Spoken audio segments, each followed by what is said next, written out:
Bangladesh se está convirtiendo secretamente en el país más rico del sur de Asia. Este país, que ha superado adversidades como la guerra y los desastres naturales, no solo ha sobrevivido, sino que también ha prosperado. Entonces, ¿cómo ha logrado Bangladesh superar tales desafíos y mostrar un crecimiento económico impresionante? Las ONGs y las reformas económicas han sido fundamentales en este proceso, impulsando la reducción de la pobreza y el desarrollo social a través de iniciativas como los microcréditos, la educación y la atención médica. En este video revelamos la transformación de Bangladesh, enseñándote cómo las decisiones políticas, las reformas y las iniciativas sociales han influido en su desarrollo y cómo se está posicionando como una de las economías de más rápido crecimiento en Asia. El 7 de marzo de 1971, Sheikh Mujibur Rahman proclamó de manera no oficial la independencia de Bangladesh.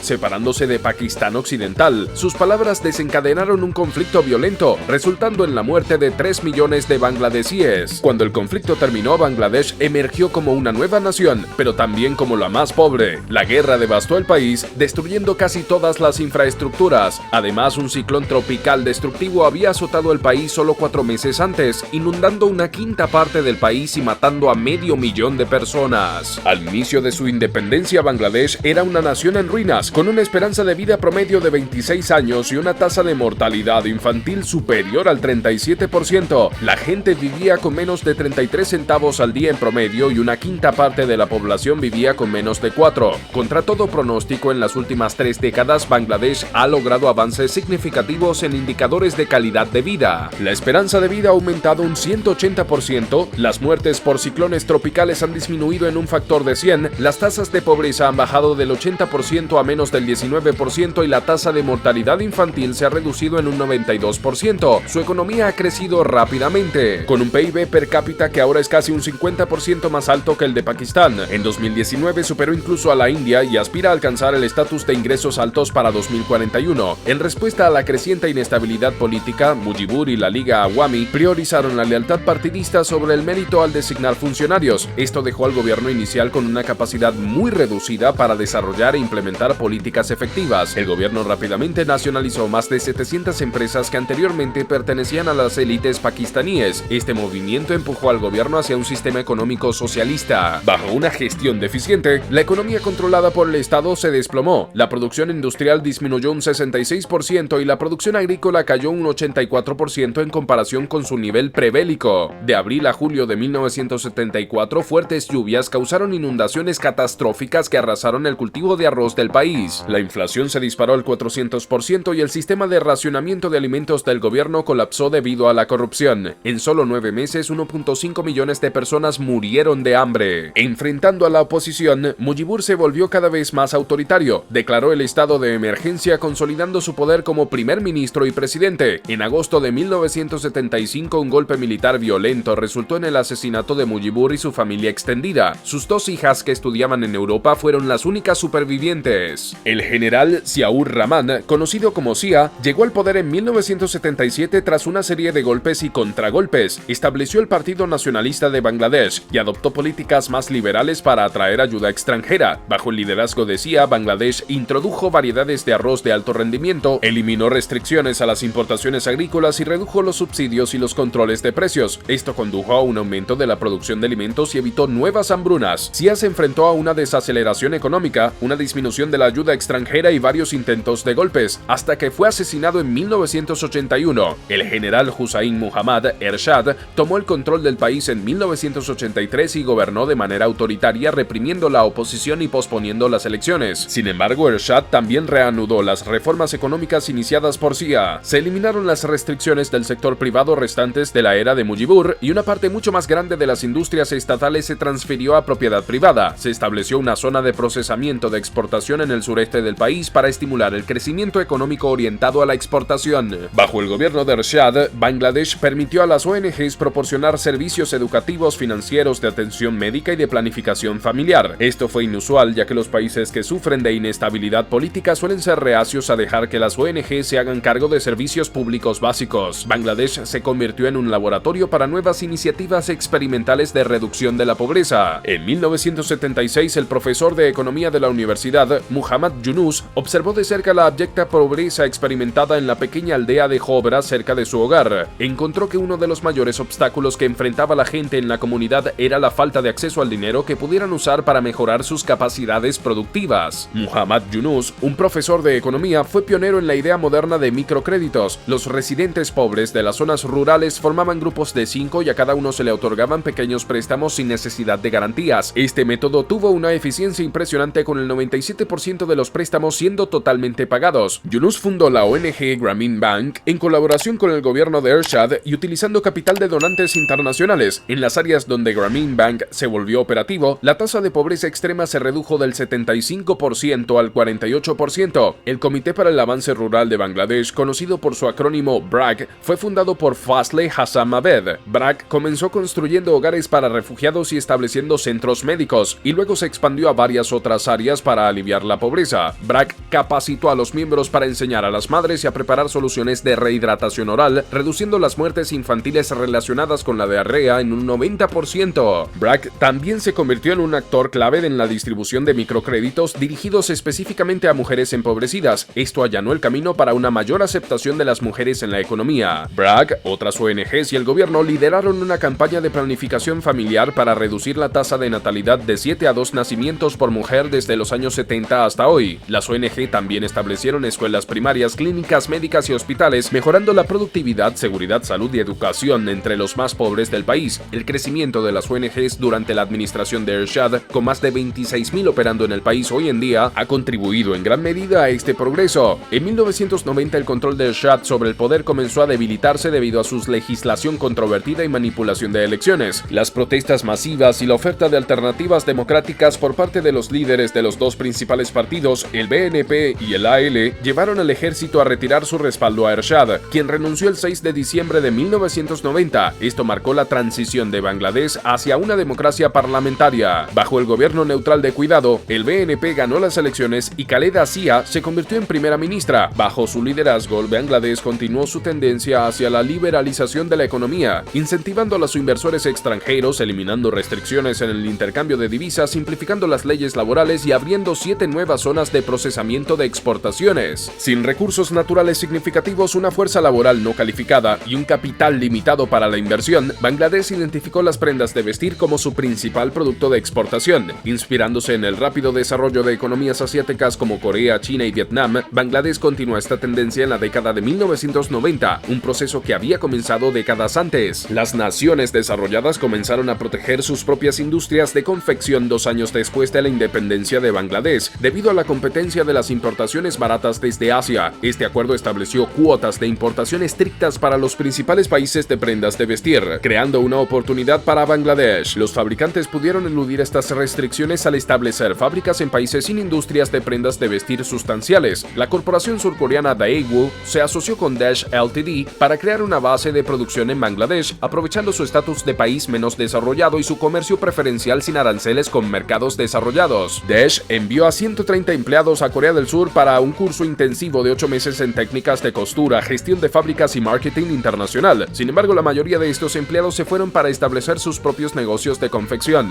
A pesar de las condiciones comerciales restrictivas y las políticas económicas, la industria de la confección en Bangladesh comenzó a crecer a finales de la década de 1980. Gracias a las reformas bajo Zia y luego Ershad, el uso de la carta de crédito de ida y vuelta y la creación y expansión de zonas de procesamiento económico, con la estabilidad bajo un nuevo sistema democrático y la maduración de otras naciones competidoras hacia industrias más complejas, Bangladesh se convirtió en el lugar ideal para la fabricación de prendas de vestir. La industria de la confección comenzó a crecer de manera dramática, contratando principalmente a mujeres pobres que componen alrededor del 90% de la fuerza laboral de la industria. Entre 1990 y 2021, el valor generado por la industria de la confección se disparó de 640 millones a más de 34.2 mil millones de dólares, representando el 81% de las exportaciones nacionales y convirtiendo a Bangladesh en el hogar de la segunda industria de confección más grande del mundo, solo superada por China. Después del aumento de la globalización económica en los años 80 y 90, la demanda internacional de mano de obra aumentó significativamente, brindando oportunidades para que los trabajadores bangladesíes encontraran empleo en otros países, enviando el dinero de vuelta a sus familias. Los ingresos totales que enviaron crecieron de 778 millones de dólares en 1990 a 10.8 mil millones en 2010. Los ingresos combinados de las exportaciones de prendas de vestir y la mano de obra migrante convirtieron el histórico déficit comercial de Bangladesh en un superávit, disminuyeron la dependencia de la nación de la ayuda extranjera y permitieron al gobierno invertir más fuertemente en educación, proyectos de energía e infraestructura de transporte, incluidos los puentes Bangabandhu y Padma, que finalmente conectaron todas las secciones principales del país. La ventaja competitiva de Bangladesh en la industria de la confección se basa únicamente en salarios muy bajos, lo que no proporciona un buen camino para aumentar los niveles de ingresos. Bangladesh enfrenta problemas relacionados con la rápida urbanización sin la infraestructura adecuada. El país es vulnerable al cambio climático, lo que representa una amenaza importante para su futuro. Bangladesh tiene una historia de instituciones gubernamentales débiles, intervención militar excesiva en la política y líderes autoritarios que abusan de su poder. La corrupción es un problema fundamental que permea todos los niveles de la sociedad y la economía. La falta de transparencia y rendición de cuentas en el gobierno, combinada con un sistema judicial no independiente, contribuye a la perpetuación de la corrupción. Bangladesh está construido sobre un sistema de relaciones de patrón-cliente, donde el poder se mantiene mediante el apoyo de diversos grupos de interés poderosos a través de favores y beneficios. El gobierno actual, encabezado por la primera ministra Sheikh Hasina, ha aumentado las preocupaciones sobre la erosión de la democracia y los derechos civiles. Bangladesh ha experimentado un aumento notable en la calidad de vida y un crecimiento económico explosivo, en gran parte impulsado por ONGs y reformas económicas iniciadas por presión de donantes internacionales. Sin embargo, a medida que las ONGs enfrentan restricciones y la ayuda internacional disminuye, el gobierno puede tener dificultades en tomar decisiones acertadas.